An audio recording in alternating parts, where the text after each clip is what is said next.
총성 없는 여의도의 자정, 평생을 날선 비판 속에서도 법적 대응을 삼가던 김어준이 돌연 서울 마포구 신축 아파트의 전셋값과 맞먹는 10억 원이라는 거액을 투입해 전면전을 선포했습니다. 이 이례적인 선전포고에 모두가 숨을 죽이던 그때 사건의 본질을 기묘하게 비틀어버리는 세력들이 수면 위로 고개를 들이밉니다. 정민철을 비롯한 일부 스피커들은 기사에 숨겨진 악의적 프레임을 애써 외면한 채 남자가 오히려 힘을 이용해 언론을 탄압한다며 날을 세우기 시작하죠. 그러니까 저는 이 기사를 보고 너무 좋았어요. 아니 우리 민주진영에서 이렇게 그럼, 너무 활동을 좋은 거 아니야? 해서 이런 탄탄한 기업이 나오고 또 이런 탄탄한 기업이 나오면 그 미래로 봤을 때 지속 가능성이 생기는 거잖아요. 그래서 저는 이 사실 너무 좋았고 많은 구독자분들, 그러니까 김어준 씨의 팬분들도 아이 455억이 뭐냐, 내년엔 1000억 가자, 뭐 이런 식으로 굉장히 다들 유쾌하게 받아들였어요. 근데 다음 해들을 한번 보시면 한 분만 이걸 유쾌하게 받아들이지 못했어요. 김어준 씨. 네. 그랬어. 이 오늘 아침 겸공 방송에서 10억 원 정도를 들여서 허위 음해와의 전쟁을 선포하면서 민영사 조치에 나선다라고 말씀을 주셨는데 근데 이 이야기를 할 때 이 중앙일보 이 단독 기사를 언급하면서 하나하나 반박을 하면서 이제 이 사안을 말했기 때문에 사실상 이런 기사를 작성하면 10억 원에 들여서 민영사 조치에 나서겠다라는 의미로 저는 받아들였거든요. 근데 좀 신기한 부분이 있었어요. 이 모든 사실 자체가 전 굉장히 긍정적으로 봤는데 이분은 이게 공격이라는 거예요. 본인에 대한. 내가 지금까지 이명박, 박근혜, 윤석열 정부에서 겪어왔던 그 수많은 음해와 공작들이 지금 또 시작됐다. 이러면서 이 기사를 언급하면서 반박을 했는데 저는 왜 이렇게 말씀하시지? 하지만 정민철의 시각은 치명적인 모순을 품고 있었습니다. 겉으로는 언론의 비판과 그에 대한 과민 반응처럼 보입니다. 하지만 숫자의 이면을 들여다보면 상황은 완전히 달라집니다. 대한민국의 연간 여론조사 시장 규모는 약 450억 원대. 이는 지방 중소도시의 1년치 핵심 복지 예산과 맞먹는 거대한 자본 생태계입니다. 이 막대한 이권이 오가는 시장에서 여론조사꽃은 기존 여론조사 카르텔, 즉 자신들만의 밥그릇을 지키기 위해 똘똘 뭉친 기득권 이익 공동체의 공고한 벽을 깨부수고 자립형 데이터 권력을 구축한 최초의 댐이었습니다. 스피커들은 기사에 숨겨진 악의적 프레임을 애써 외면하지만 당사자의 시선은 훨씬 더 차갑고 본질적인 곳을 향해 있습니다. 28년간 제가 개인적 입장 또는 가치관으로 한 논평, 주장에 대해서 비판하는 건 그게 오해에서 비롯된 것이건 또는 뭐 정치적 목적으로 허위, 과장, 왜곡이 있다 해도 저는 반박해 본 적이 없어요. 한 번도. 고소고발을 물론 해본 적이 없고 내가 누군가 논평 비판하듯이 저에 대해서도 그럴 수 있는 거잖아요. 네. 저는 억울하지가 않거든요. 성격이. 모두가 날 이해해 줄 의무 같은 건 없잖아요.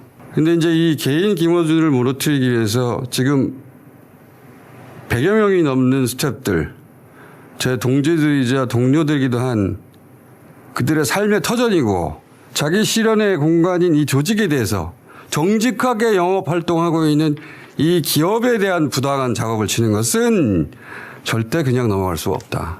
회계사, 변호사, 전문가들로 대응팀을 구성해서 1차로 10억 예산을 배정해서 단어 하나, 문장 하나까지 이 조직, 이 기업의 가치와 영업에 그 어떤 작은 잠재 피해까지 전부 다 차단해서 민영사상 책임을 물을 예정입니다.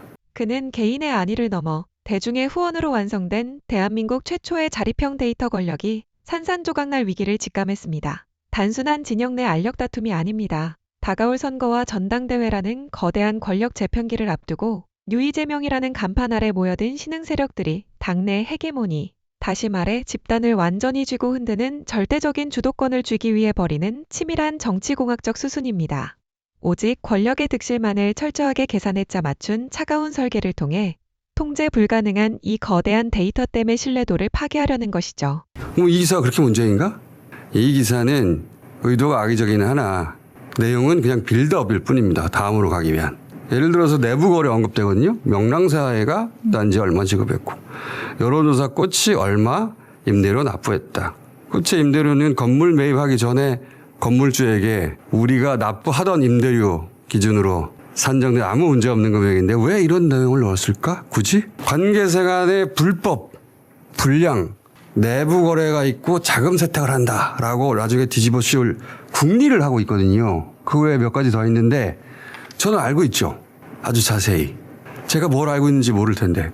왜냐하면 이건 저의 전문 영역이거든요. 그래서 세 번째를 얘기하지 않을 수 없는데 어디까지 후속 기사를 할지는 모르겠어요.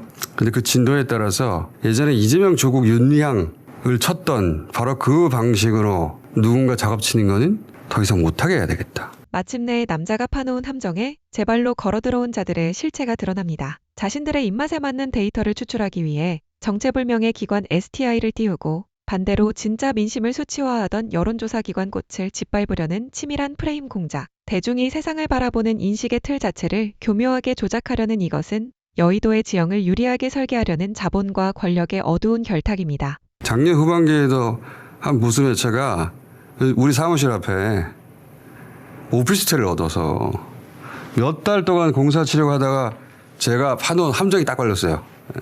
저는 항상 함정을 쳐놓거든요, 여러 군데. 그때 이제 사찰 자료, 불법이죠, 물론. 그거 콜라보 해주던 그 이 분야의 선수들이 그 매체 모 기업에 가서 난리 쳐가지고, 저번 일도 있었는데 그게 가장 최근인데, 이번에 네.